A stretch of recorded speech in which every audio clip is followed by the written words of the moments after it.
Welcome to Golf in the Cosmos, where physics meets the fairway and the universe takes a swing at your mind. I'm Kevin, and we got the OG Andrew here. What's up, man? Yo, stoked to have a little OG match here on the pod. But yeah, happy to be here. Yes, sir. Yes, sir. We got a little smoke moving in the background too. A little upgrade to our studio here. Sick. But yeah, man, how's your golf been? It's been interesting. It's been up and down. It's funny because I'd say this summer just wasn't performing my best. Wasn't getting out there as much, but had a great round this past weekend. Shot 2 under 68 at Mesa Linda. That It was one of great those on days. Friday. That was a great round. Yeah, Would we play what a with like gift. an 83-year Yeah, old and like a 78-year-old? Such yeah. great gentlemen, man. Yep, those are the guys you want to get paired up with at 9:30 a.m. You know, there's just a good matchup there. It was nice to have them. It really was. It was refreshing to see how they kept the ball in front of them, and then how they still Yeah, gave us the space to shoot. Your 68, my 78.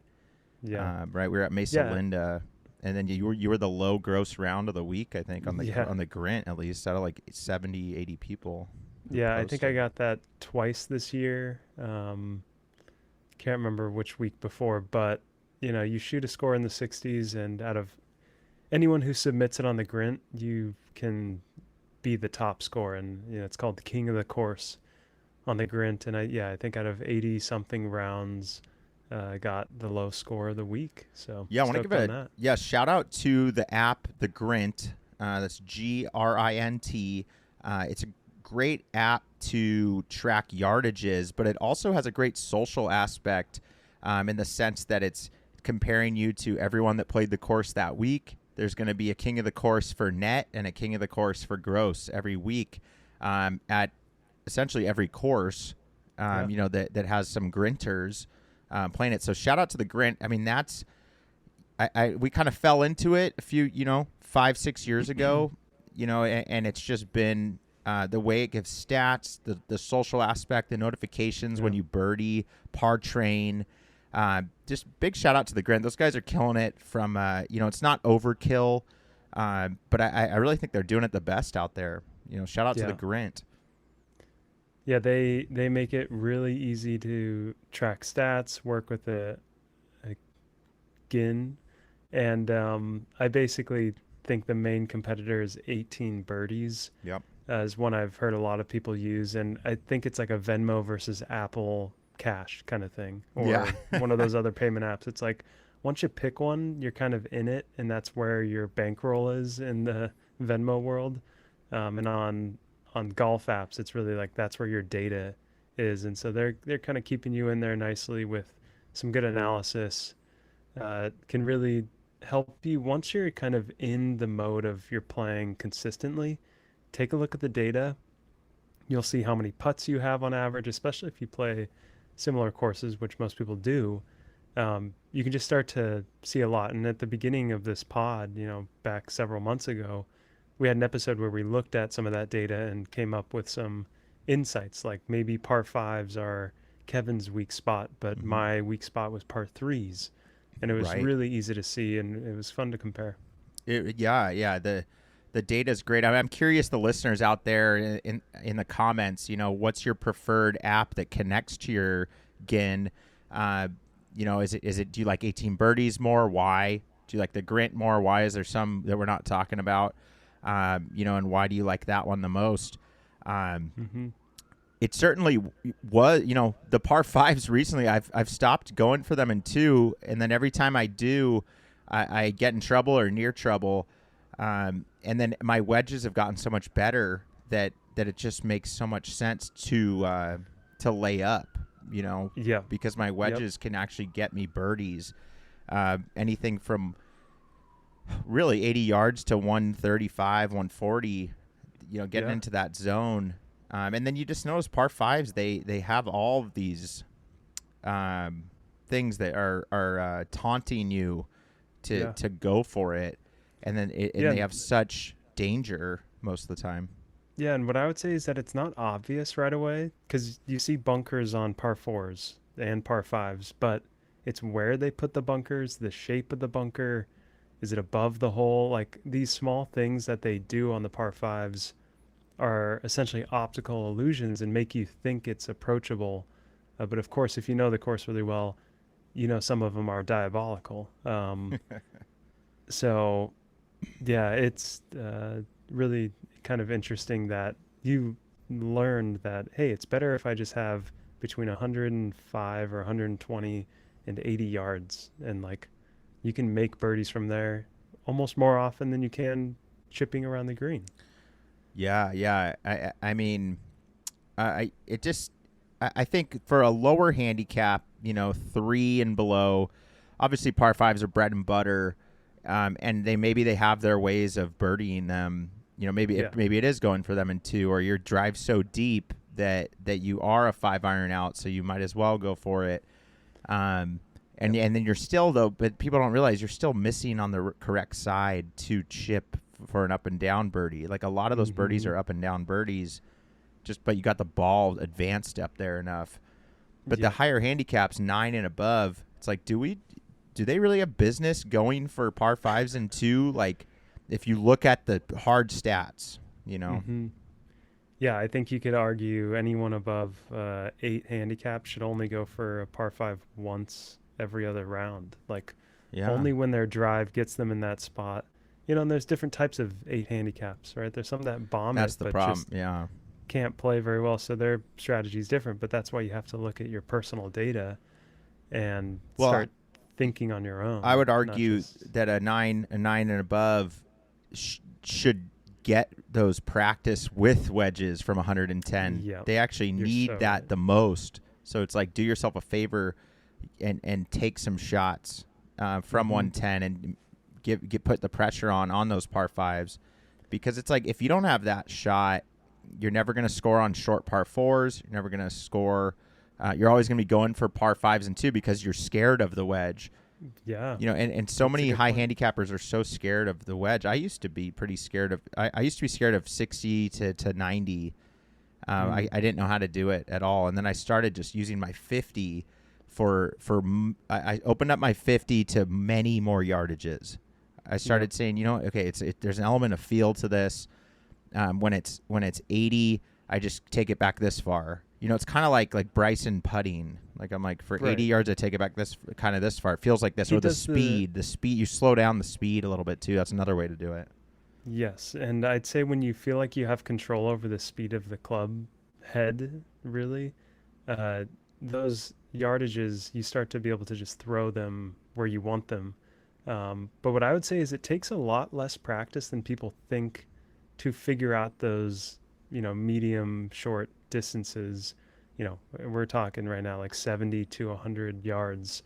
How do you control that distance? And it just takes a little practice. Like once you can hit it consistently in the center of the face with a short swing like that, then you just have to rep it out and do it on the course. So going back to your point of they need the practice, you're so right. Like if a 8 to 10 handicap just worked on 70 to 100 yards every so often, that's where a lot more scoring begins to get a couple birdies around rather than every 3 rounds. So it's Yeah, a. it's just such an important yardage to have in the bag for a lot of reasons, and also and then just also going for the current.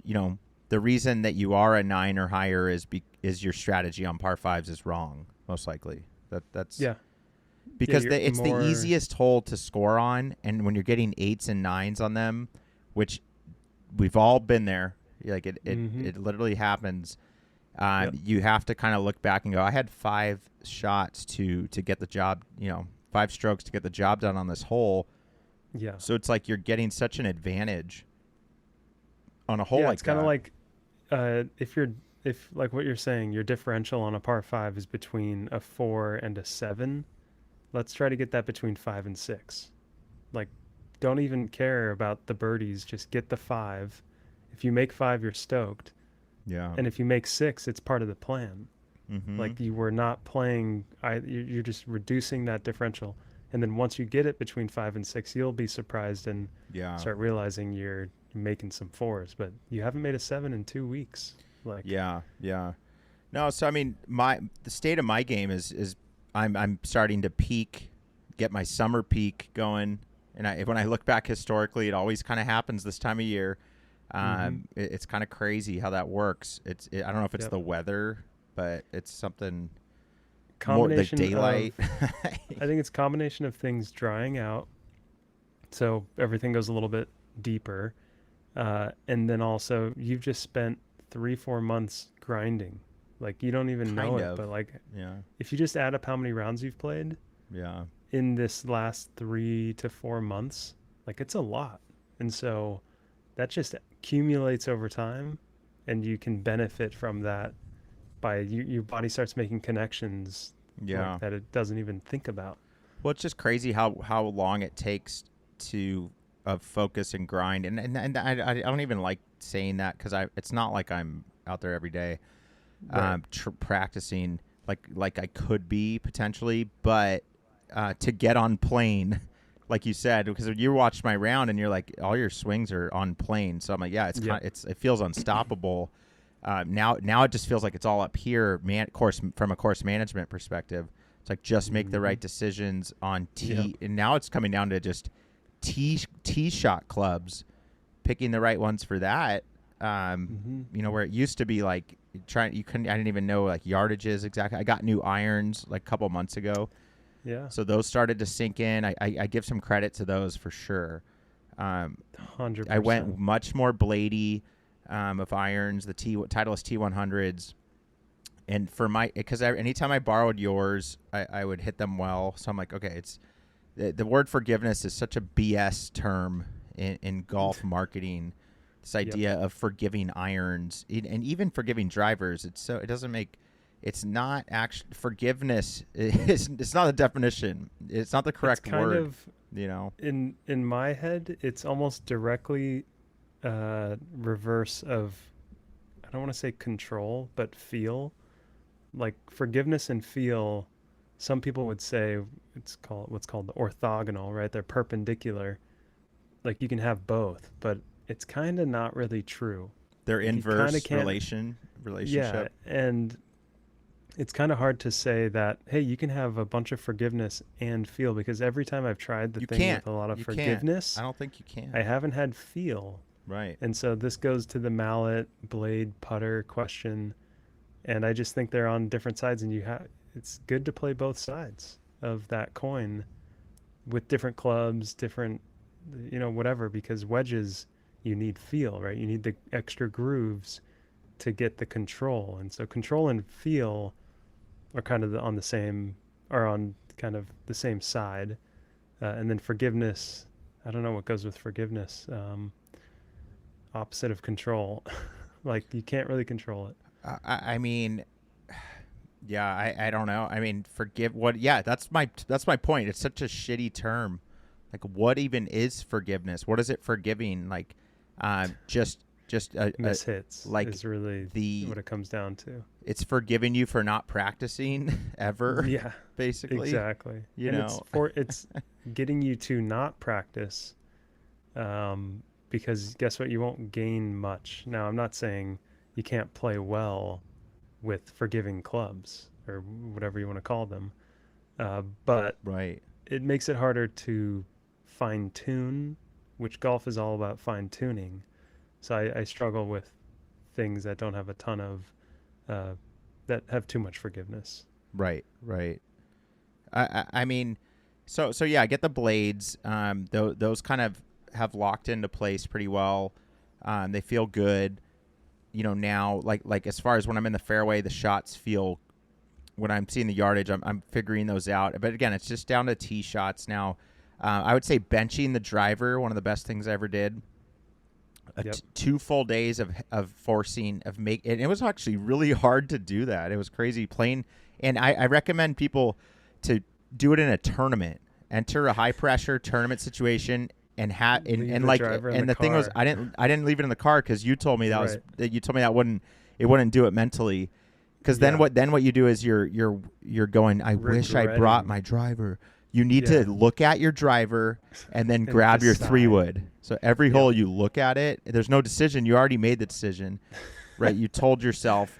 For me, it's easy because I can like make a proclamation on the pod where I'm like, I'm not going to use the driver, and then I'm like, well, I have to follow what I said on the pod, like, you know. Yep. So that helps a little bit. It's like somewhat of accountability when you're on social media. You know, people hold you somewhat accountable. We'll talk about that a little bit later too. With there's a great story about the guy who faked the hole in one, and the type of accountability that came his way. But but yet having it in the bag and then walking up to each hole and going, God, this really looks like driver. Be like, grab the 3-wood because whatever, you know, because I told myself I'm not going to hit the driver, and then grab the 3-wood. And I did it for 2 days in a row. Wow. Not one driver. And then when I pulled out the driver on Sunday morning, and I swung it like the 3-wood, and it went so far and so straight. And I was like, oh, there it is. Like that's makes sense. Like, that's awesome. Too many people do such a different swing with their driver. Like it's like they're playing a new game. It's like this brand new game that because now I have the driver hand. Here we go. It's like, oh man, it's really more like a 3-wood swing. I mean, yeah, I've been feeling that as well with my driver, where I can hit my 3-wood so well that started to just try to use the same feel, obviously with a little more upward hit on the ball, but other than that, like the feel of the swing is the same, weight transfer kind of sensation on the driver, and it's just crazy how it just freaking flies. I mean, you saw some of the drives I hit; they were so deep. I wasn't even swinging that hard. Like it's just crazy how with the driver everyone wants to max their swing speed because that's like the fastest number you can hit on a launch monitor, but it's just like you should never be there on a golf course. You almost never need that. Why? I mean, I don't even like Jackson Coyven like had there's a great clip of his recent tournament where he says he duffed it. It's like these guys trying to go full force sometimes duff it too. It's like, what do you think a 9 handicap's gonna do? It's like you should be swinging, and then even like a scratch like you. It's like there's got to, you know, there's an easier way than going full bore on it. Yeah, it's tricky because like this, it's the same feeling of you having to grab the 3-wood every time. Swinging easy with the driver fades away over time because you start to loosen up, and you're like, I could hit this one harder. But it's like, man, if you can hold back and just chill and just do that, then you're going to be much better off. Yeah. Than like it's just very difficult to do that. Yeah. So I mean, it's been cool because it's not like I'm chasing. The swing feels so good for me. I'm not chasing rounds. Like I've been there where I've been there where I've used like one part of my brain where I'm like, where it almost feels like, all right, like keep my arm, like, you know, keep this arm bent and then do this with the knee. And then I'm like, I need to play every day. Like, or else I'm going to forget this. I need to play every day. I like it. And I've seen people fall into that where they're like, oh, I think I got it. Yep. This is like, I feel like I could stop playing and then just pick this right back up. Like it's like the on-plane swing just feels so natural and easy. Yeah. I don't know. Yeah. I feel like I'm using the correct part of my brain to swing now. Right. What you should almost definitely do is get a video of your swing as soon as you can, or maybe you have one.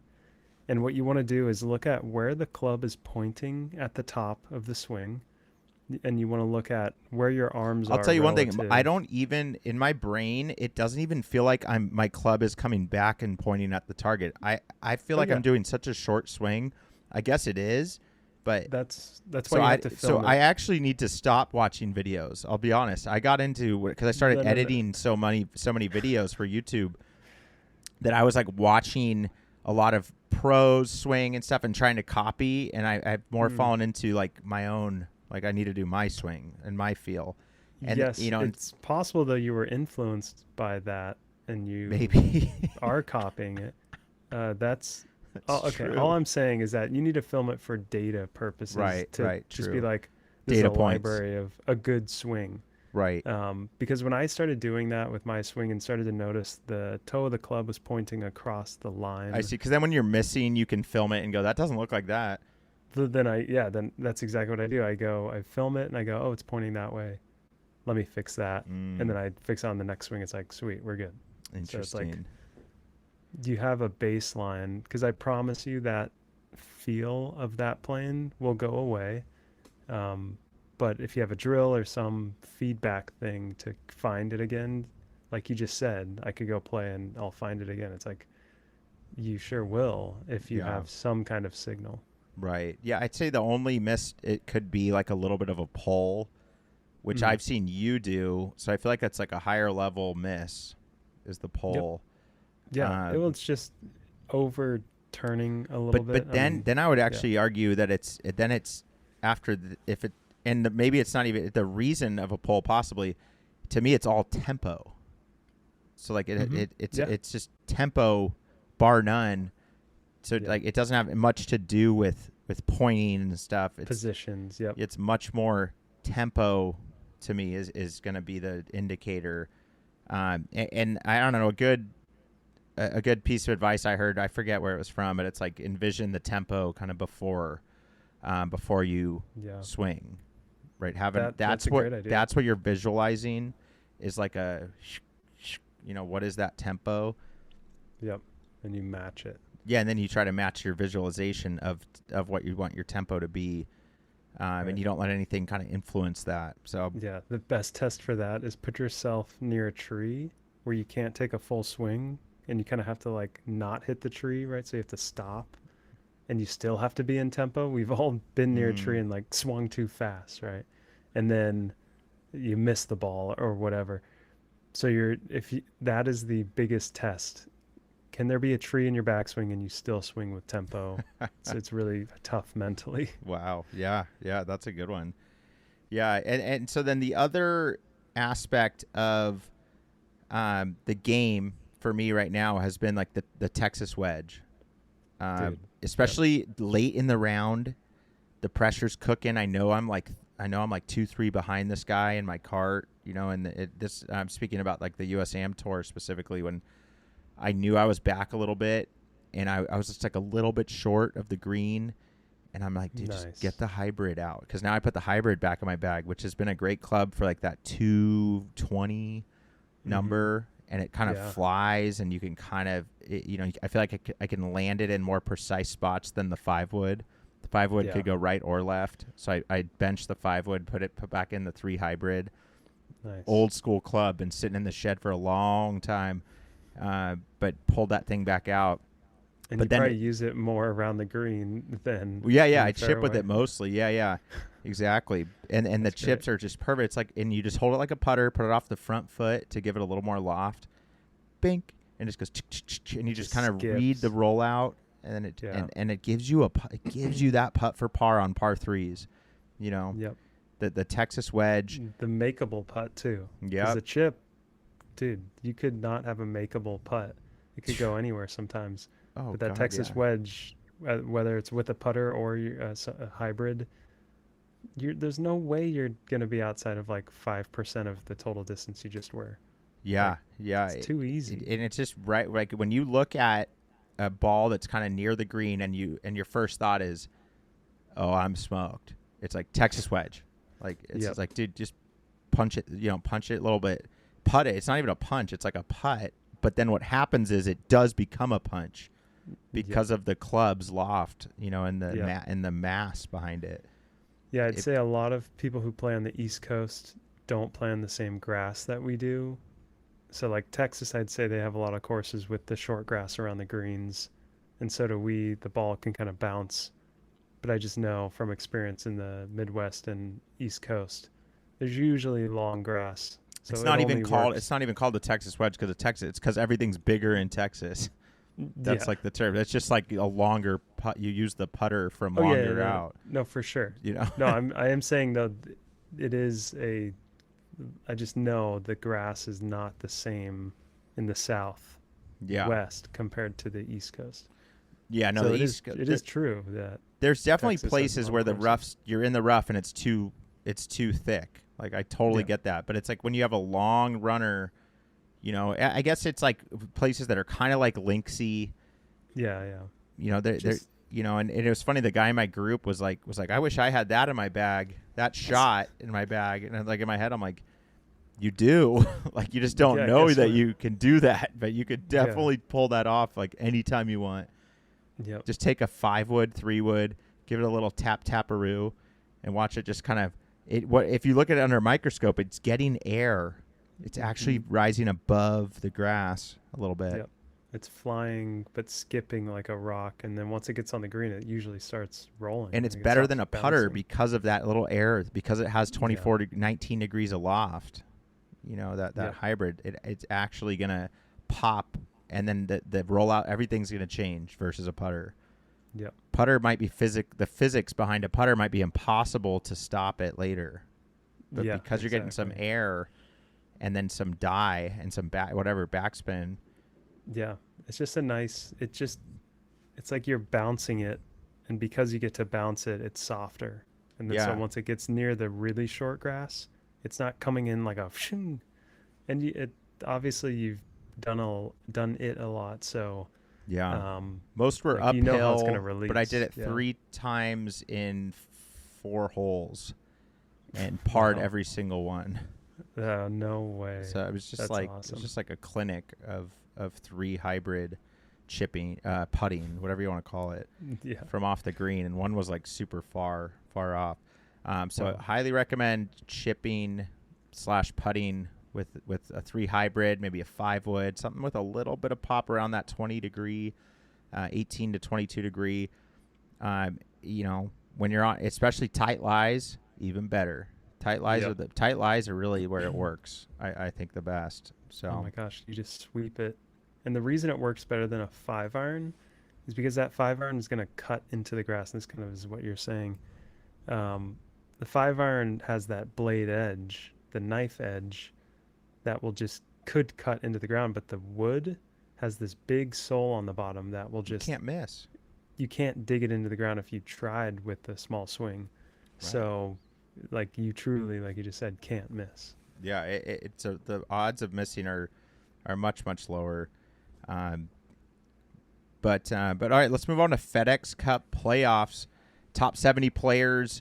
The FedEx St. Jude Classic this week. The playoffs begin. Um, is Scotty Scheffler going to pull off the W? Rory's a big favorite. We'll talk about Rory in a second. He's actually not playing. Wait, is he playing this week? I forget if he is or not. He may I'll have just. check. I think he may have just entered it. Yeah, check Oh, if he's wow. playing. But I don't think he is actually. He doesn't have to. He Right, because he doesn't. qualifies He for the well, round yeah. after These guys that. that are in the top 10, they don't actually have to play this event because of the way the playoffs are set up, which He's makes. not playing. That's what I thought. FedEx St. Jude Oh Classic. wait, sorry, my bad. He is playing 8:30. I don't know why it didn't show up the first He time. did a late entry actually. Got it. Uh, FedEx St. Jude Classic. Rory decided to play it. He's only going to hit 14 events. There's a 15 event PGA minimum to keep eligibility. Him and PGA Tour CEO Brian Rolap, Rory's quoted as saying they have kind of an agreement or an understanding. The only way out for him is like a some sort of medical exemption that why he couldn't play 15, medical or hardship, and so they're gonna just basically give him that. They're gonna give him Rory's gonna get a medical or hardship exemption because he didn't meet the 15 event minimum. Rory's quoted as saying he prides himself in that he's an international player. He plays a lot of DP World Tour events. Mm, So when you hit 15, it allows you to go back and forth, DP World Tour, PGA. If you're under 15, you have to get waivers basically to play those events. wow. So Rory, I mean, let's be honest. Rory's untouchable, or he thinks he's untouchable, and he kind of is. Guy won the Masters this year. I mean, Yeah, He can do I whatever he think wants, it's. probably. I mean, honestly, What are you gonna kick him off the tour? I mean, come on. yeah, no, it's one of those things that I think everyone would agree with, except the people who would benefit from it. But I don't think there's many that would benefit because he brings a lot of energy to the field It's just whenever unfair. he is playing. You make a rule, and then he's like, and he's like, yeah, I'm my schedule just like there's not a 15th, for me to play. Yeah, And he was like, I actually was gonna play 13. And they're like, Rory, could you possibly play the first playoff event? He's like Brian calls him. He's like, yeah, I guess, man. I guess I'll cruise to Memphis. Like, fine. yeah. Does But he doesn't need to. These guys don't need to play. The guys in the top 5, top 10 don't need to play this playoff event, which speaks to how kind of crappy that playoff setup is. Or it speaks to you should take it off because you did so well. I don't know. I'm curious what the people think out there for a playoff setup like that. It's like the March Madness where you can just start playing in the quarters because you had a great season. I don't know. Yeah, I don't hate it. I mean, let the guys get extra rest if they want, or join the whole thing. I mean, the NFL has a bye week for the top seeds, Right. I guess it doesn't matter if they play. The only thing is if they play, they could like knock out someone they would have to compete with, but they're always going to be in it. So somebody, I don't know. It's just kind of a No, weird. that's a good point. But they're so far do you down care there. Though if you are already aren't you realistically just trying to get to the tour championship, 30 players? Okay, tell me when to go. Tell me when my tee time is. Like, I'm going to win. Yeah, I mean everybody who will cares play who the 29 you have to. Who cares who the 29 are, Yeah, I'd say give them a bye week because they played so well. If anything, it is good that they can take the week off if they wanted, because like they did win tournaments. They did play incredibly well this year. Do whatever you want. It's kind of like that, the same thing with Rory not playing 15 events. Like, hey man, you're playing great. Do whatever you want. But that's directly like breaking a rule. I get that one. Yeah, no, that one there will be some questions, and he'll need a doctor's note. But who knows what kind of what's it called? Issues he'll have with the public because of that. I don't think very much. It's only one short. I think he can come up with an excuse. Right. That is private, right? It's like, this is private. I didn't play this event because of blah, blah, blah. We don't have to publish that info, whatever. Yeah, I mean, if the players accumulated enough points, they automatically cannot fall outside the top 50. They could skip the St. Jude and still advance the BMW. They'd be giving up the opportunity to earn points and improve their position. Improve their position for what? like, what are you improving your, Well, I guess the second... sorry, I can't remember. Is it just who wins the tour championship? That's my point. Yeah, they changed it a couple years ago. And there's no placements, right? That's why Tommy Fleetwood won, yes. Nobody starts at like -10, right? That's done. Yeah. We just use that because it's fun TV. It's fun YouTube golf. We actually really like that system because for a scoreboard watcher to watch me, you, and Miller play, it's much better to start Miller at -10 and then watch you beat him on hole 17, 18, comes down to the wire, or earlier, but but they don't do that anymore. Yeah. So if you're number 30 right now going into St. Jude, you should probably play it. I mean, you're obviously playing it because you want to be in the top 30 later. So if McIlroy doesn't win or didn't play this week, then you could gain free points on McIlroy, and if you were close to him, you could secure a spot above him going into next week. But if you're in second and you're up by so many points that the points that they get from FedEx St. Jude, they can't even pass you. That's where it starts to get, what is the point of this? And that's kind of how Rory feels playing this week, in my opinion. I mean, I bet he's not going to win this week. No, probably not. Because why? What's the point? Yeah, I think he'll play his best, Dude, when play you as win well the as he can. Masters, you've risen above. You treat these tournaments as like trying out like I don't know. I just Yeah, can't the only reason he imagine. could win, which he won't because it takes too much extra effort to try Yeah, to win. we all know the Uh, mental Yeah, it's effort not to like it. he I can mean, just not of walk PGA, but of around any and do it. tournament though. The pressure, the mental fatigue Yeah, that it puts you through. yeah, Why do that when you want to peak later? It's about peaking, man. Right? yeah. You're so right. Yeah, if taking the week off allowed you to peak in that final tournament where it actually matters, No, it's not taking the week off. then He's gonna have to play it for face to make an well, appearance yes, for yeah, the PGA to be happy with him. But yep. does he need to peak? No, No, not at all. not You're by right. any means. So it's interesting that my opinion on this whole. We've gotten the new announcement of the match play playoffs, and then now they're still making us watch this old kind of setup. I just think Yeah, it's very contrary, um, putting those two, next to each other and trying to ask us fans to enjoy watch it. these playoffs. It's like I'm like, Yeah, well, where's the match play? It's like, well, you got to wait a couple years. I'm like, well, what is this like? You know, yeah.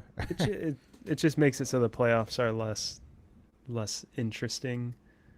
they, But yeah. it'll still be a fun few weeks of intense golf. I mean, it is pretty fun when it is just 30 When and I it's think the like, BMW is a great one. When it's 50 oh fighting yeah, for 30, that's pretty. yeah, That's pretty good. that's pretty brutal. It's always fun at the end of these tournaments because But it again, doesn't I matter. struggle with the coverage of the announcers trying to understand the math because it's kind of impossible to explain scenarios You're so right. because they're like, if Fleetwood birdied, he jumps to projected 29th, but then it's like then they're like in their ear they're like, Koiven just eagled. They're like, so Koiven's now 29. It's like we Well, just it's more told like you now something the his opposite. projected is 30, not 29. It's just Yeah. the Too only many thing they things can can do. change the where it's Yeah, at, how it ends. yeah. So it's hard It to just watch. It's one of those things that you want to almost just check in the newspaper the next day and be like, how did it end up? Like, watching it live and trying to root for something is like impossible yeah, that's a good point. with how Because the you're just math on is. edge. Yeah, you're on We edge. have Court. 60, 50 variables, 70 to 50 variables fighting to become top 30, and there's no real storyline.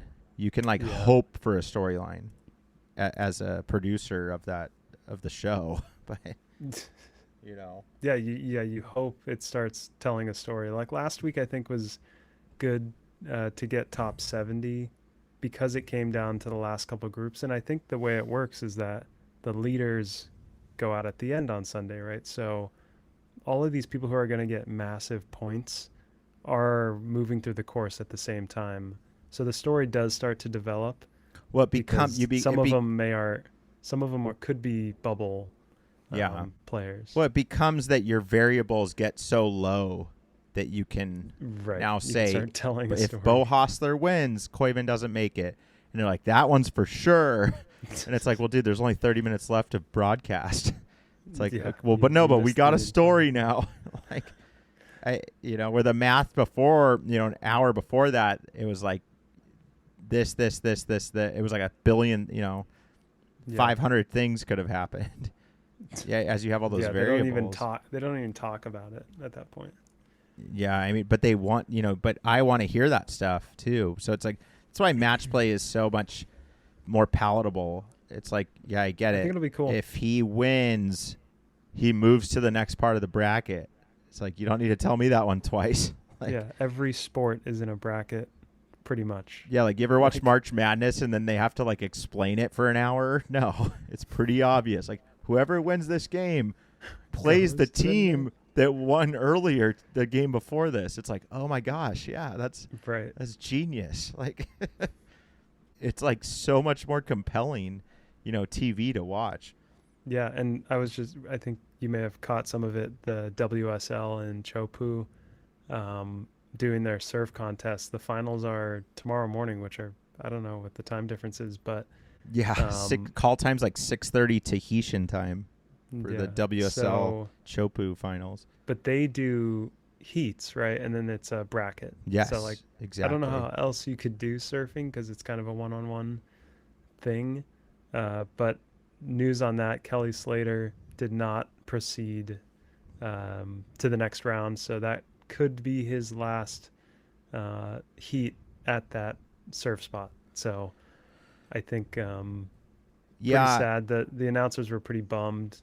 No story there, right? They were amping him up the whole week. It was pretty cool. yeah, he had a great heat like the day before Kelly Slater at Chopu, but they gave him a wild card. They're gonna keep giving him wild cards. So Oh, as long as he wants to in his training, then yeah, why not? yeah, everyone wants it. They get more It's like having views. Tiger Woods show up Yeah, to the tournament. it's exactly like having Tiger. Like Kelly Slater and Tiger are the same thing in their sport. You know, when they're on TV, more people watch. They make Yeah. more ad money. I mean, it's pretty much bread and butter for the WSL. They understand that, right? That Yeah. and they're only going to give him wild cards when he wants. You know, if he likes to go to Chopu, they'll give him that. They were asking about pipe, and he was like, "Yeah, if they give me one, I'll definitely be there." So that was him like kind of speaking to them, through to through the public, in his Yeah. interview. Yeah, it almost sounds like McElroy wants to be in that position now. He's just not. He's almost there, I think, where it's like he just shows up sometimes. Um, Well, that's what's funny is they have like sponsor exemptions, but they almost should. Yeah, they almost need like a. I guess a sponsor exemption is kind of the wild card, but yeah, because it's truly some guy's decision who gets the sponsor exemption for whatever hmm reason they want. I mean, yeah, some grand scheme, some test and learn, whatever you want to call whatever. it. Maybe they're getting blackmailed or something. Who knows? Like some of these sponsor exemptions, but they can give it to anyone. And that's the beauty. Like they give it to Yeah, you. Um, but yeah. So that FedEx Cup playoffs. We're looking forward to it at least, for what it's going to offer. Hopefully one of these big names pops up, and I'm more looking forward to the BMW and the next one, in the Tour Championship, and then obviously what I'm really looking forward to though is how everything's going to change in 2 years in 2028. hmm I think that could be a compelling product, right? Match play at the end. yeah. It could change the whole dynamic. What's great is that like we've all become desensitized to the $10 million that you win at the end, just a little bit. Yeah. So like it almost doesn't matter what format they do. Somebody's going to win and everyone's playing the same format. So it doesn't really give an advantage to anyone other than the people who play well. Um, I feel like so that's a it's bad like sports now and money is not. It's not even the reason that people care anymore. yeah, It used to be like when Who Wants to Be a Millionaire came out. It was like so cool. This guy's gonna win $1 million. Like, oh my gosh, by answering trivia questions. It's like now it's like spare me from the money, man. Like, just can we just like focus on the sport that's a so little funny. bit? Like we're just so over the that and live especially just killed, Yeah, that kind of blew, definitely screwed killed. that up for everyone. I'd say it's the companies becoming multi-trillion-dollar companies, and the scale of that is unimaginable is making award money for different things meaningless Right. because it's so little, or it's just there's almost consequences to making the money. Well, it's just like keep it a secret how much they win. Like just talk about the trophy or something. Like let us focus on something more symbolic Yeah, than how much money they get. Like, oh wow, they win 10 mil. Like I don't know. It just seems like we've yeah, lost that. Like we're in a new era of sport. I think you're right. You obviously I need think to it's pay coming. them. They should get paid because it's their job and they hmm succeeded in it. But it's like should be like a footnote at this point. Yeah, I think that a lot of that in golf is coming from McElroy's attitude. Tiger at certain points Yeah. was starting to obviously not need any more money and just was winning more tournaments. Um, Scheffler never says it's about the money or whatever. It's always about just Right. enjoying it or All of our whatever. icons are are, kind of soft they're in that speaking, capitalism. right. They're not speaking towards, they're speaking towards the love of the game and the love of, these certain tournaments. And it's not about, the money. So, and Liv screwed it up. I mean, let's be honest. Liv made us talk about it so much about the money. That it's all about the money. That's why Brooks left, and then it's almost like we had to move away from that discussion because Liv took the spotlight and was giving obscene amounts of money. They're giving like $10 million in just on a weekly tournament. So it's like, what is the FedEx Cup now? Like that was their whole point, by the way. Yeah, was to just completely shit on PGA Tour purses, and they did. Yeah, honestly. So now as fans, we have to justify PGA as being a higher caliber. Not because of the money. Oh my gosh, you're right. The value had to shift away from the money these golfers were making. We had to accept, because it started to look like nothing. Right. Well, we had to accept that maybe it's not where you make the most money, but it's Arnold Palmer's tournament. Like, let's go. Like this is Bay Hill, baby. Like you have to start looking deeper into the tradition of it, and that's what they should be feeding us more is tradition and talking about lean into history. That, I just feel like like the Premier League champion, I don't know how much money they make.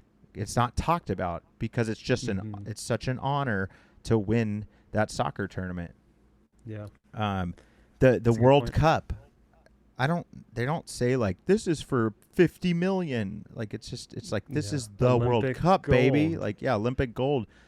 They make like a little bit, but it's like that it's a footnote. Yeah, so that the second is a compensation. Yeah, right. So the second you start like using money as your primary driver, it just it doesn't end well. It seems, it never ends well. It didn't end well for Liv, so I think it's a really good point, and I think the PGA had to make a point about it to combat Liv and be like, look, now we're giving good prizes. Not just $100 gift card to Roger Dunn, right? No, I'm joking. Yeah. 150 I won. 150 I won on Sunday. Dang. Yeah. Do you want to give a quick chat about that? I do want to talk about the USAM Tour.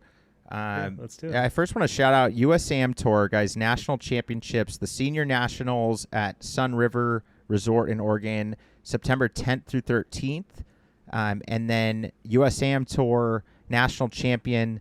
USAM Tour National Championships September 18th through 21st for the regular championship, the normal. So we got USAM Tour National Championships, Senior National Championships is September 10th through 13th. So they're going to do the Senior Championship first, then USAM Tour Nat Champ September 18th through 21st, Sun River out of near Bend, Oregon.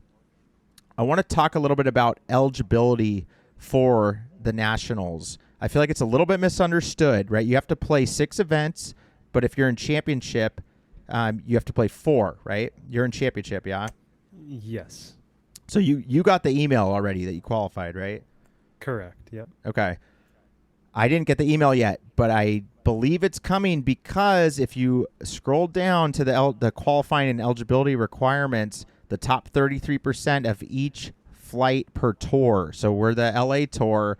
I'm sitting at, I think, 12th or 9th or something out of like 40-something people. Yep. So I'll make that top 33%. So everyone out there listening, if you're on the USAM tour, make sure you got 6 events. There's like 39 events left. I was just counting roughly, all around the nation. You can also fly and play in other events in other areas. They still count, right? Yep. Or drive there, whatever. But USAM Tour qualifying and eligibility for national championships, 6 events for most of the flights. Championship, you only need 4 events. But the kind of last way to make it, how I think I'm going to make it, top 33% of the flight per tour. So the LA tour, I'm in that top 33%. And then my understanding is it's the top 33% after they remove the people that already are eligible. Correct. So they're going to take out the people that met all the other criteria, so past national It's like champions, any 3-time champion, a major top 2 or top 3, those guys get removed. And then if you're in the top 33%, so I feel like that's misunderstood. So you could be sitting at like 50%, halfway there, and then all of a sudden you would jump up. So make sure you get your 6 events in to hope that you get enough points to jump into that once they do the adjustments. And that's how I got in. No, last year I got in by getting second in a major, but this year I'm actually going to fight to get in by top 33%, where I'm already sitting. But again, US Am Tour National Championship, guys, scope the eligibility requirements. Okay, top 33% of your local tour, you can still get in. So if you have 6 events and you're in the top 33% of points, you are eligible for nationals. And the top 33%, that's after they remove the people that were eligible otherwise. So you could be sitting at 40, 50, 60 and jump right into that 33%, and all of a sudden be eligible for Sun River, Oregon. We went last year. It was unbelievable. I can't wait. 4 days in a row of golf. I mean, Yeah, how can you beat it? It's going to be, as long as the weather's solid, which it should be, it's going to be a great time. It's a great event, incredible golf courses, 3 different golf courses you play, and it's such a good experience to go travel and go play a tournament, not just go travel and play like a trip, right? Like go play some nice courses.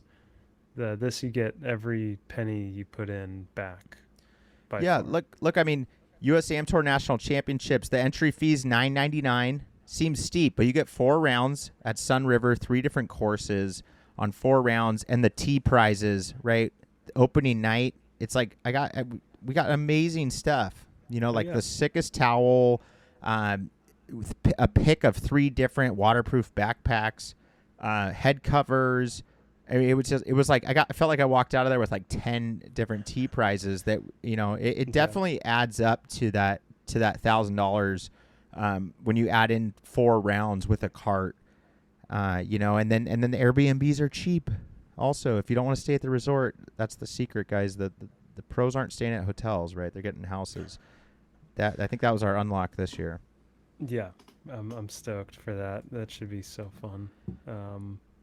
But yeah, I know I played in the Dana Point Championship. I got first in the Hogan Flight on Sunday, so it was my first win since 2021. I was looking back. The last win was like PB Dye in Queenstown, Queensland. I forget what it was on the East Coast that we played. Queens like Harbor Landing or something. Oh yeah, it's been a while, Harbor. man. I didn't realize Queenstown Harbor. Thank you. I didn't realize how long it's been since I've had a first place, man. It's hard. Yeah.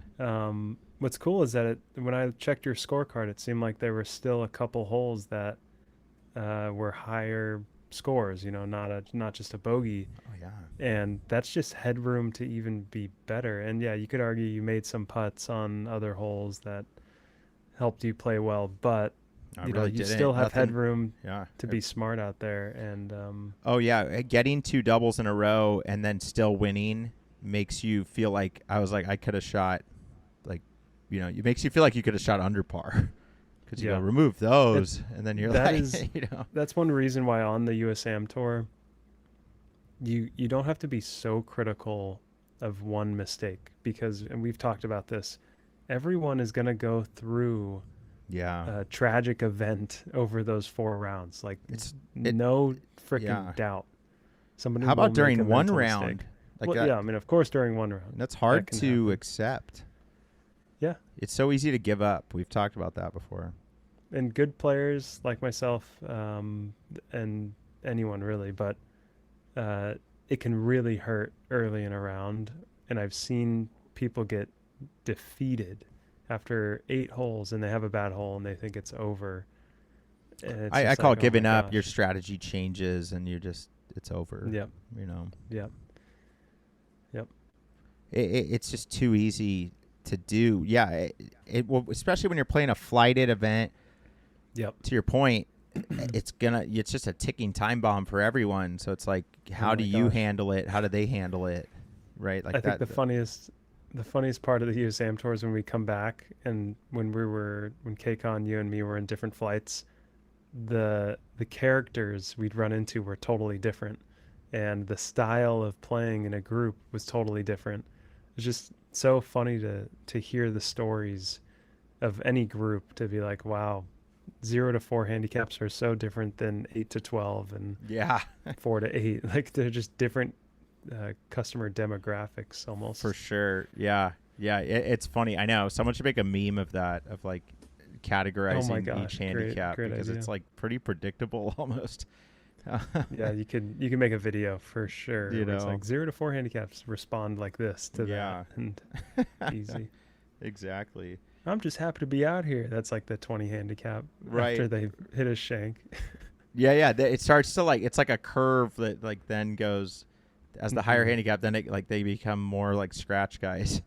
Yeah, Like they don't give a it's like shit with mistakes as much, which like right. helps them, Yeah, not become a 30 handicap. But that's good. but okay, want to give a quick PSA, public service announcement on lightning on the golf course, guys. Watch out. This is the summer months when lightning storms come to many areas of the United States, specifically, maybe other places, obviously, but lightning. In the summer, watch out on the golf course. It's not the safest place to be. I know when we played in Florida a lot, they had sensors that would kind of know when it was within a certain mileage radius, and then it would kind of tell us on the Hmm. cart. I don't think everywhere has that because Florida has so much lightning. But there's places. There was a pretty scary video where the guy's under a tree filming his buddies and then gets struck by lightning. I guess his whole body went numb. He ended up being okay, but he was like numb for a few hours after, Wow. in the recovering in the hospital. It's viral video out there on the golf course of guys playing, but he seemed to be under trees. He was filming his buddies on the cart out in the fairway, and then he got struck. So Andrew, where is the safest place to be on a golf course when there is thunder and lightning? And of course, this is if if you're so far out you don't have time to get back to Right. the clubhouse shelter. Um, Yeah. Well, basically, lightning is going to find the path of least resistance, right? And um, because it's like a shock essentially between a high and low energy level, what happens is that the path of least resistance is through the tallest object, or the most conductive object. So what that means is you do not want to go by trees. You do not want to go by tall things, even the flagpole probably. But rather than, and you don't want to go to the top of a hill, right? You don't want to be somewhere where you can be at that high potential there. So the best place to go during a lightning storm on the golf course is going to be the bottom of the hill, right? The bottom of a bunker, I thought of I like that. a decent spot to go. Anywhere where it's like depressed land away from objects, right? So Because so that it's lightning, so I think it's counterintuitive to a degree to some people because so you can be in the open. yeah, You yeah, actually want it, to be kind of in the open at the bottom of a bunker. There's nothing there, like because they say seek shelter, and I feel like people think get under a tree or something. Like that's wrong, yeah. right? No, yeah, it would be get under a real structure That can that is take the hit. grounded. Ground, right, Yes. right. So you're And actually that's why the protected. golf cart is a great spot as well, And I because was we reading all that know. it's not Oh, necessarily really? it's not necessarily structured enough Yeah, necessarily, it's not but enclosed, right? So it's right. kind of could go through some stuff there. And it has some metal on it too, so it's like not Yeah. necessarily. I don't know. Yeah. I mean, that's just what I read. I don't know if there's a a good answer to this, Of course not. but it There's seems like no. bottom of a bunker, lightning will not really strike you there necessarily. Yeah. I. Like it We may can. not. It might hit something else. Yeah. All of this is kind of Because it's going to like what is lower probability. it's electricity searching for something, right? And if you're just under at the bottom of a bunker, deep at a bottom bunker, it's going to kind of pass over you. Yeah. Yeah. I mean, I'm really curious if what part of the is the ground. I believe the ground is a low potential because it's the earth, but then in the sky there's a high potential of not static electricity. Um, let's see, lightning.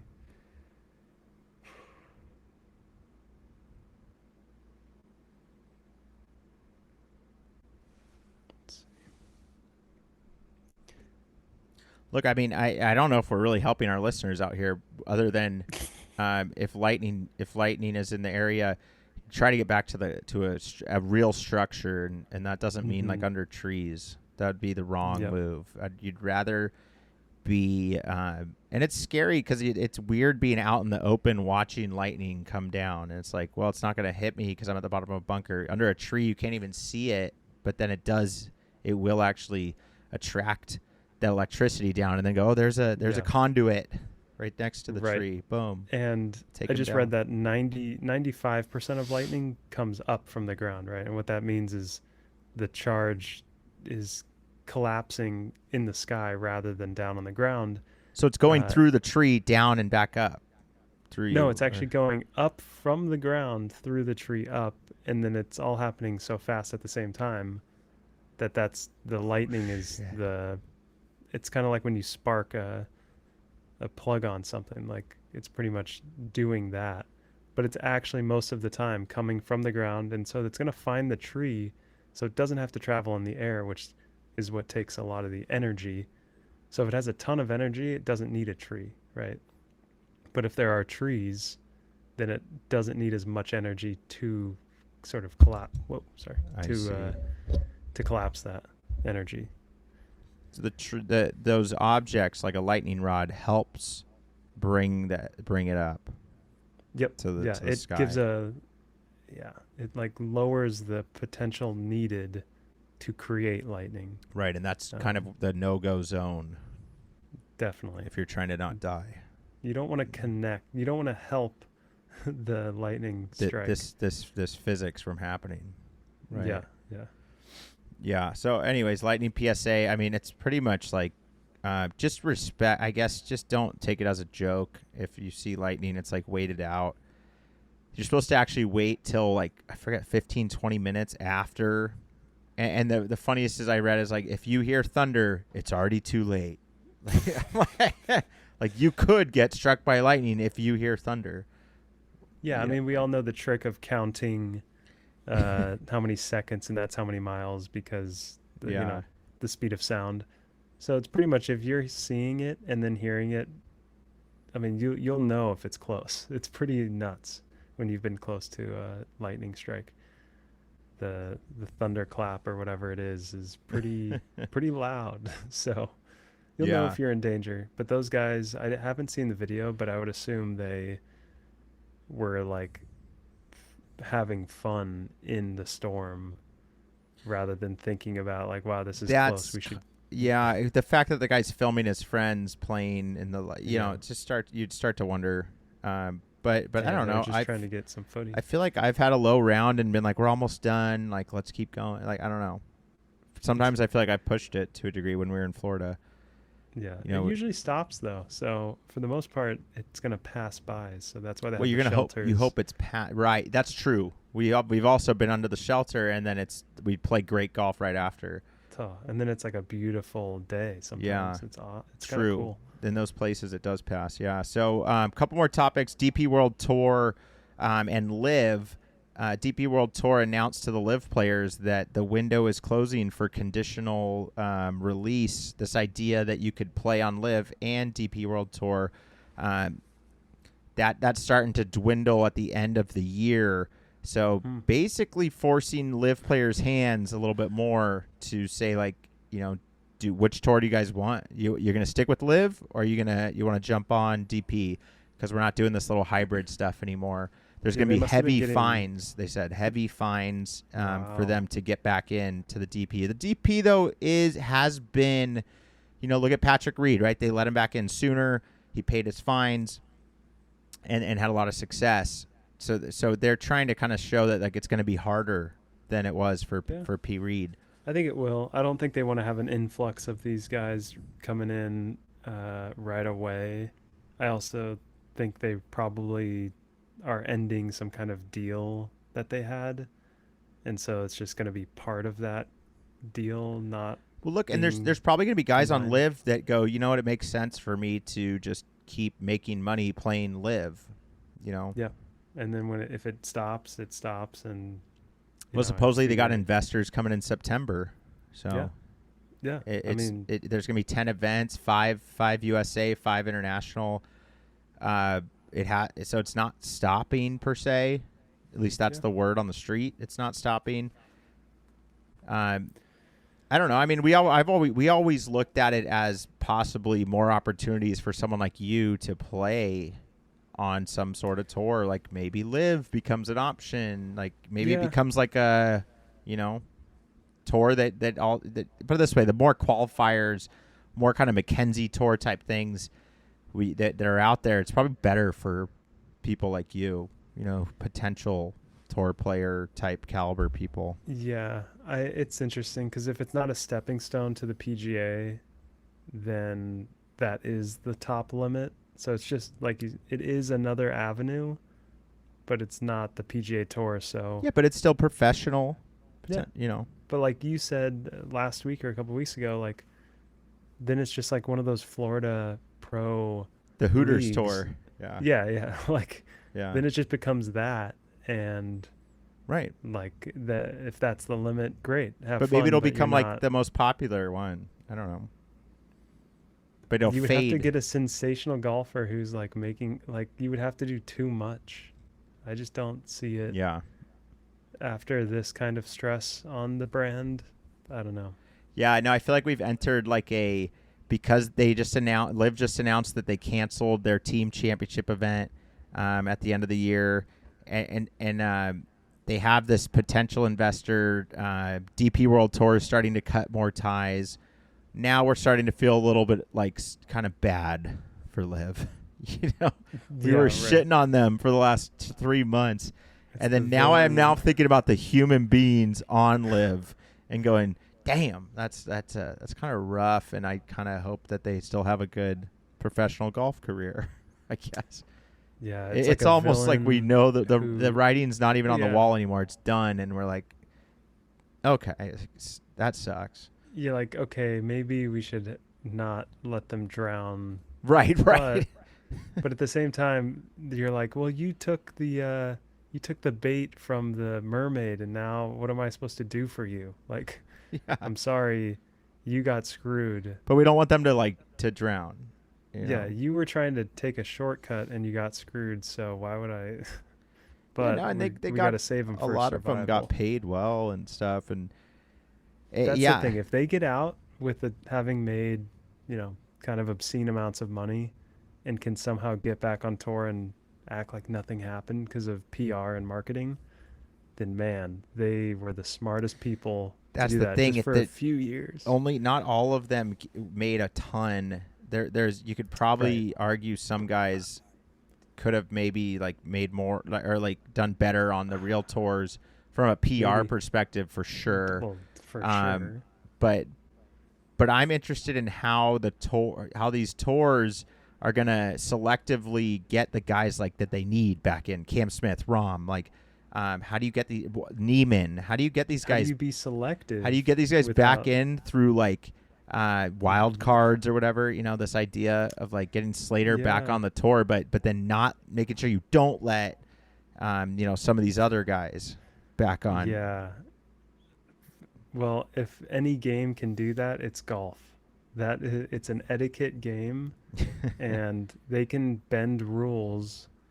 It's like there's rules all over the place, but they're only needed when someone or something I mean, this whole is Rory playing breaking only them. 14 doesn't play That 15 events, and he's not kind of my gonna. point. And I guarantee you, he's not gonna lose his PGA status next year. Yeah. It speaks to exactly what you're saying. It's like, well, he gets the hardship medical exception. It's like, well, for what? It's like, dude, that's none of our business, man. Like, don't Yeah, worry it's about actually it. private. That's a private It's matter, but we gave him the exemption, and he was only one event short. Like he played St. Jude. We called him and told him he's got to play yeah. FedEx St. Jude. Like, That's why I think golf is the if there is a sport that can figure out a way to get the right guys back in, it'll well, be the golf. funniest Now, is the Brooks Koepka. They're like, we're mm-hmm. opening a window for 2 weeks, and then it's like, all they have to do is be like not open the email from the guy that sends the application and be like, oh, you just missed it by a day, man. Like that's what you're kind of getting at. Is like golf can just make rules and then selectively decide who to enforce them on / use the loopholes of the rule. Yeah. And then be like, oh, now that's over. Sorry. Like they can really decide, same thing with like Wesley Bryan, like they're going to keep enforcing him for playing in a live scramble or something. He played in like one live scramble event without getting permission, a waiver from the PGA. And then they were like, oh, sorry, man, you get kicked out of the tour. They're like, we didn't really, there's something not political, but there's something, I guess in the corporate sense of the word political, there's something going on there where they were like, someone in the PGA was like, hey, F that guy. He's never coming back, and like I'll make sure of it as long as I live. And they're like, okay, cool, we'll just force this rule on him because he played one live scramble YouTube event because he was it's live affiliated, and they're like, that you weren't allowed to do that, you didn't get a waiver, so we're allowed to ban you. And he's tried as hard as he can. Like there's like change.org like things with like millions of signatures. The PGA is like, don't need them, doesn't matter. like So I think you're right. The PGA Tour, is a cartel. Golf is a cartel at the end of the day. I mean, in a weird way. I think so.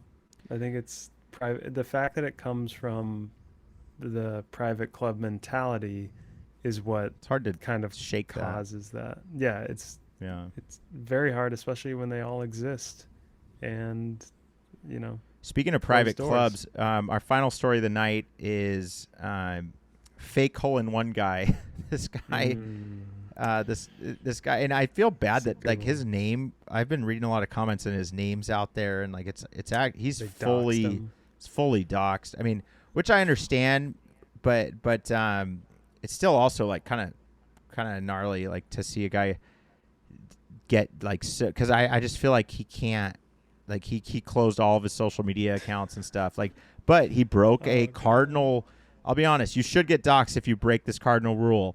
Lying about a hole-in-one? Are you fucking kidding me, man? Like, do not lie about a hole-in-one. Like, what is wrong with you? It's like the most sacred thing. I have 2 in my life, and it's like, it almost makes me be like, were those real? Like, because his wasn't. Like, were mine real? It's like, God, I had witnesses, right? He didn't have a witness. It's just such a funky story. This guy at this private club, member, their yearly annual championship. He gets there at like 5 a.m. and plants a ball in hole 4, and he knows the shotgun order. So they're the first group that's going to hit it. Tells his group that his grandfather or grandmother is sick in the hospital and he needs to take a phone call. It's like, first of all, man, that's too much information. It's like, sure, go take the call. He finishes the hole. He goes, I'm going to just go tee off. And then they roll up to the hole, and they go, how was it? And he's like, I don't know. I hit it up there. I saw a little divot. It looked pretty good. I don't know. They roll up, and then he lets the other guys in the group go, dude, it's in the hole. He goes, oh, my God. They start filming. They realize no one saw the shot. He never hit the shot. Never even swung the club. Claims hole-in-one, pre-placed it. Goes back. They have the picture of the scorecard. More pictures have come out. So I saw some screenshot of a surveillance video. I don't know. A lot of the videos coming out are staged. I'm realizing it's like a stage. It's all staged. Like there actually wasn't. I don't even know if there was video of all this, but probably not. You don't really know anymore because it's like if you make a stage video, you'll get 100K hits. So it's like you might as well stage it. We should just make fake staged videos off any news story, and it'll get 100K, a million views. A reenactment. Yeah, and at the bottom, you don't even have to put reenactment these days. That's what's funny. No, it's like, everything's fake. It's kind of sad when you're scrolling and you're just like, and it's not even, is this AI fake? But then there's like is this fiction? Or is this nonfiction? Like, we have to ask that every time we see a video. Yeah, no, that's the world we live in now, absurd. Man. Yeah. So it's like, I think the story's real though. That's what's cool though about doxing people, because then you know it's real. So you almost have to have a doxed person to be like, it is. Oh my God, it is real. He like has a real job. Like he's a real. I found him on LinkedIn. Like, oh my God, he's real. I can message this guy. Yeah, and Or I went on Wayback Machine and I found his LinkedIn. Because it's deleted now, but it's like, I found it from last month. Like, But no, apparently he had handicap sandbagging issues like 2-3 years ago. The stories come out of the woodworks about these guys. These guys are ultimately sandbaggers. Let's be honest. These people are sandbaggers, and they're just looking for new ways to sandbag. And his new idea was, I'm going to fake a hole in one. And what was the pot? It was like $2,500 or something. Like, it wasn't that much to lose his livelihood over. No. So I know. I hope. I honestly don't want. Like, I hate the idea of like putting a guy that deep, on like grilling someone that bad on social media. But you shouldn't break the cardinal sin of faking a hole in one. It's just too bad of a lie. Like, I get it. Miller kicks his ball. That's pretty bad. Like, I thought that was like bad. And then it's like, dude, you're gonna fake a hole in one and like act like you're, like, who are you, man? Like, who do you think you are? I mean, that is like mastermind trying to try to fake the win like that.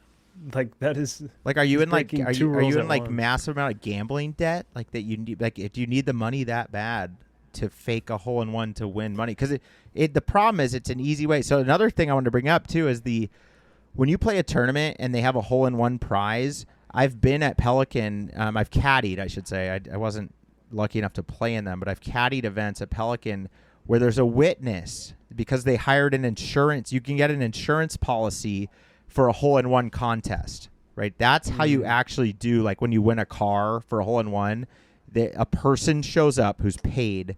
They stand there like, hey, how you guys doing? How you guys doing? Like, what up? You're like, hey, and then you realize, oh, that's the hole-in-one witness. Okay, got it.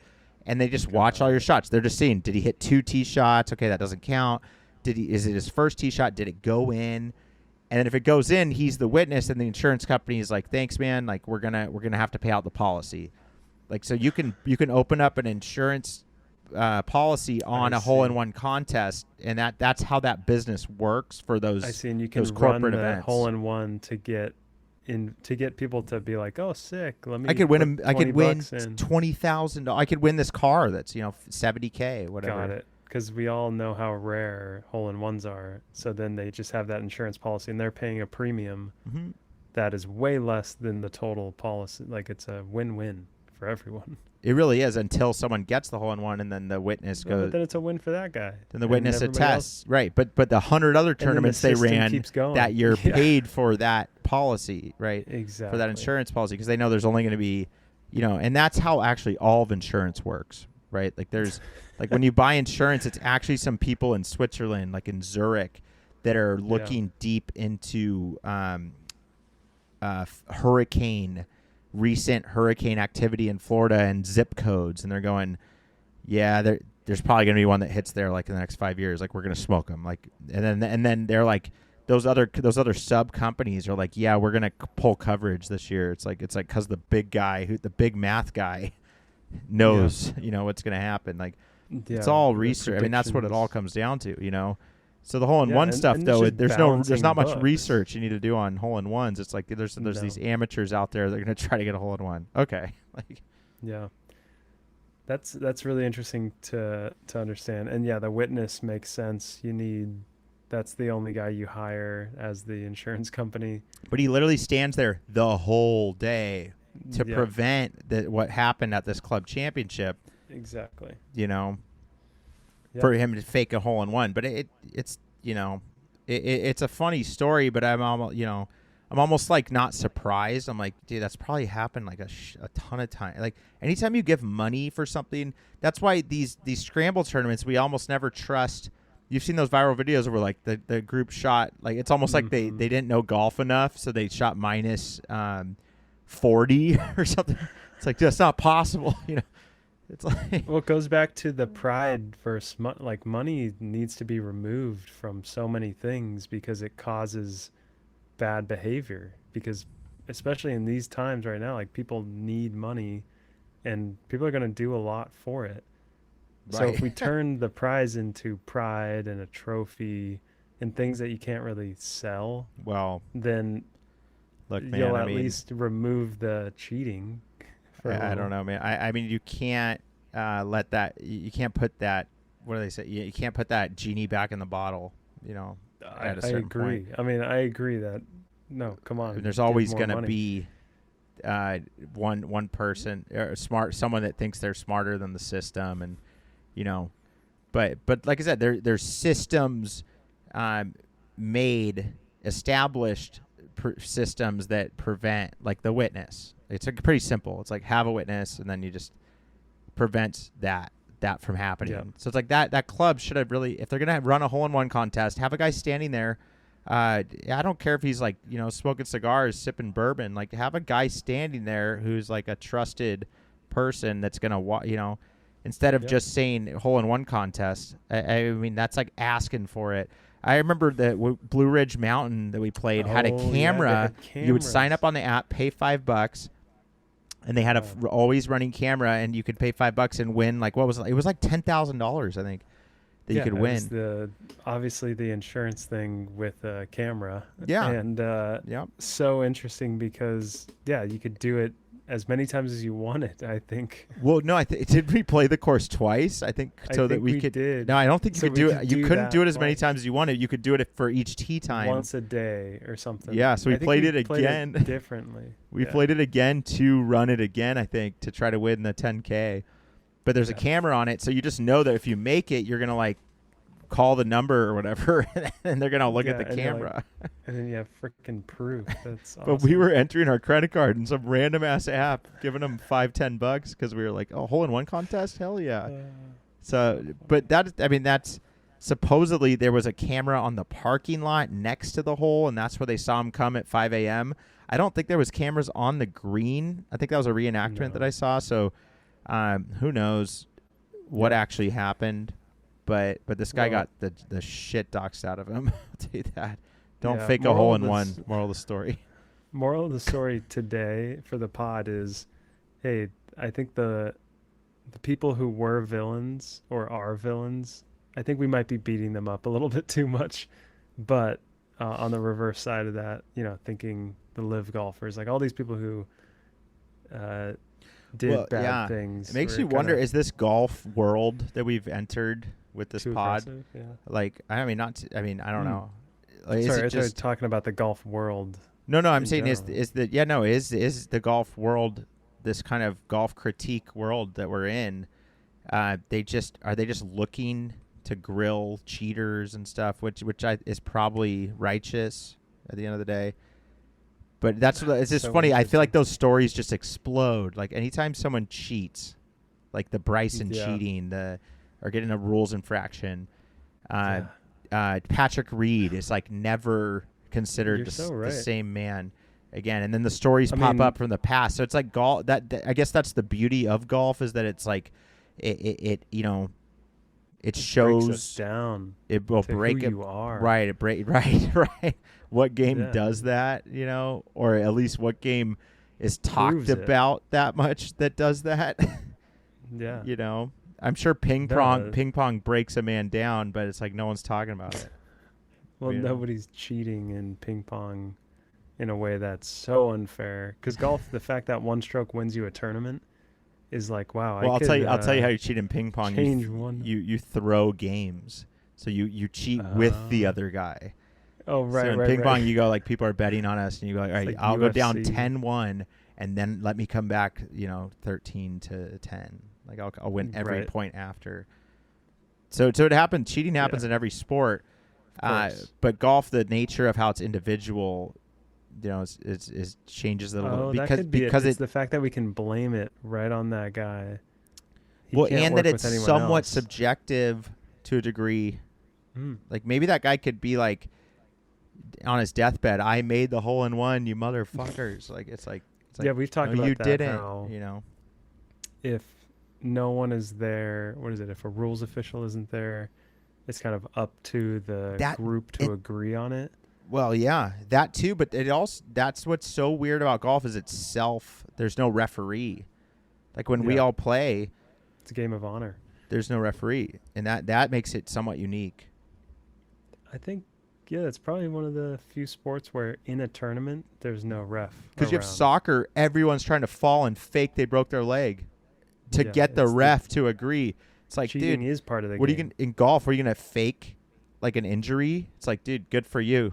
Like, you want to make that? You want to putt, man? Like, I think you need to putt that one in, man. Yeah, it's like I don't care if you're injured. You're not like I didn't hurt you, and I'm also not playing against you. That's one thing Coach told me today. He's like, like, you get so competitive. You got to remember you're playing against yourself. I'm like, fuck, that's kind of right. But I channel both. But the more I focus on playing myself, I'll probably get lower. You know. Yeah, I mean, what does playing yourself mean? It's really, I don't know if it's playing being your brain. It's playing your brain. Yeah, it's like having some kind of critical decision process to where like you are actually talking to yourself in a sense. Well, it's more. It's going like, okay, the 10.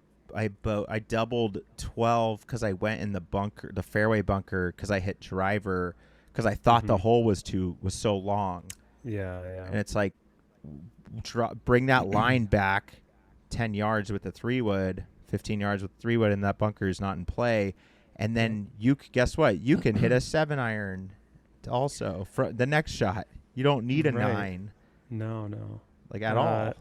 My thought that I just had was this Alan Watts video, big guy on Zen philosophy, was mentioning how like feelings, we are not in control of them, right? Like if you try to think about any feeling, like it just kind of hits you when you see stuff. You don't really like, you can focus, but you don't really look. When you hear stuff, you just hear it. And on the golf course, I think when you're fighting yourself or competing against yourself, it is just, you're trying to combat those natural feelings that occur and control them. And it's very hard to control because it takes like some higher level of thinking or process. So yeah, when you're on that course, you're playing against the feelings of yourself, because you can think through the way, but as feelings encroach, the thinking starts to get clouded, and you start making decisions that like might not make sense to a different field. Those are the hurdles that pop. Right. That you gotta, and that's what you have to worry about. In the video game, you gotta press the button to jump over them. Right. Yep. And you don't know what the video game is coming coming in your head necessarily. Yeah, you can only see maybe one shot ahead max. Right. Yeah. Plan one shot ahead, kind of, maybe 2 shots ahead. Imagine if you knew hole 3 you were gonna do ... but you're on hole 1. It's like, no, it doesn't work like that. Yeah. And then sadly or realistically, what you're gonna do on hole 3 is so related to how you feel on 1. Yeah, exactly. That's what ends up happening, which is so effed up. It's because you could have all these plans in your head, but then you felt something because you 3-putted 1, and then you all of a sudden are doing something on 3 that's either good or bad result. Right. So you could have you could have whatever plan you want, but hey, man, Mike Tyson quote. Yeah. Straight up. That's a good one. Straight up. Yeah, well, cool. Ladies and gentlemen, that is the OG Pod number 45, streaming live on YouTube. What's up, everyone out there? Thanks for tuning in. Wow, 7 weeks away from the end of October. That sounds crazy to me. I guess. I don't know how you figured that out all of a sudden, but yeah. Yeah. Oh, sorry. Yeah, I don't know. We'll see.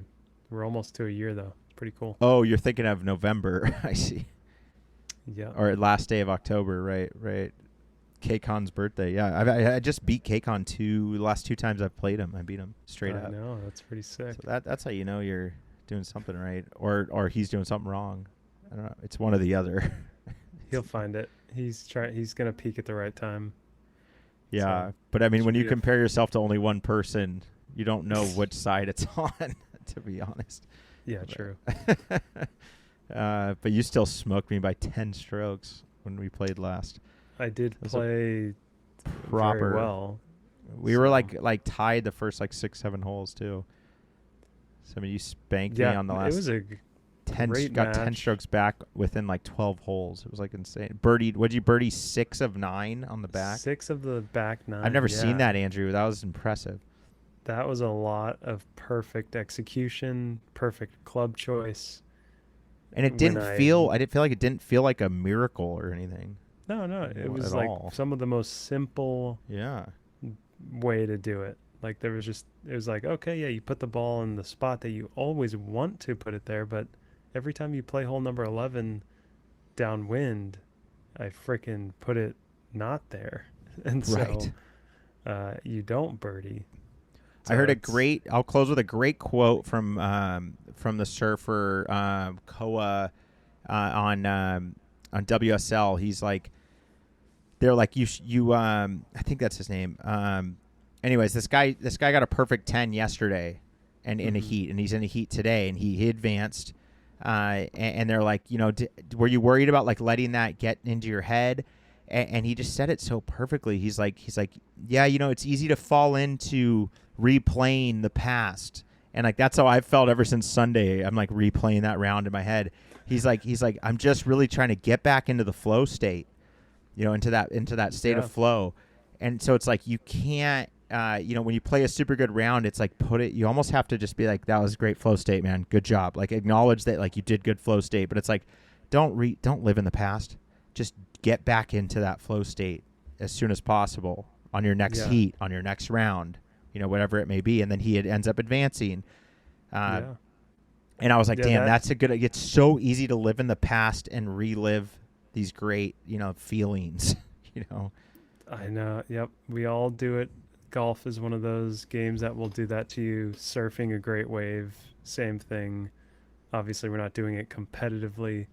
And look, you can do it for pleasure, relive it all you want, but with the second you start that next endeavor, it's like you that's out of the that's mind. Gone, dude. Like you have to get back into flow state, and nothing about flow state is thinking about the past. Yep. Right. Yeah. I mean, at the end of the day, that interview was great. I saw that as well. You saw that, right? Oh hell yeah. Yeah. Isn't that hilarious? I was watching. I go, I want to quote this, and I'm glad you did, dude. Yeah, I saw that. I was like, damn, like that's so good. Yeah, I was like, if Kevin's watching this, he's thinking the same shit. Because I've been replaying my Sunday round in my head like crazy, and like now I'm realizing, okay, like the next time you tee it up, you're not allowed to think about like this. That's done, man. File it. Yeah, well, I've gotten to the point where one day after a 68, I forgot it existed. Well, but I think you do need to remember the flow state. Like it's not forgetting about it completely. It's remembering what the state felt like, what the state of mind felt like. So final thing. And that's true. You got to find it. Yeah, that's true. It's not a memory. I know what you mean. The Zen mindset, this is a feeling. You can't control that. So the fact that you're even trying to put words to it is something that Alan Watts would be like, what are you doing? I see. You're trying to put this conceptual thing. You can't control those. Has no feelings, connection. Right? Your thoughts have no connection. Right. Anyone who has anxiety knows that there's nothing there's nothing can do to control that themselves. Like to control it. Yeah, no, exactly. So flow state is a positive version of focus. Anxiety is just kind of like the energy, right? So you could have high energy with a lot of focus, and that's kind of flow.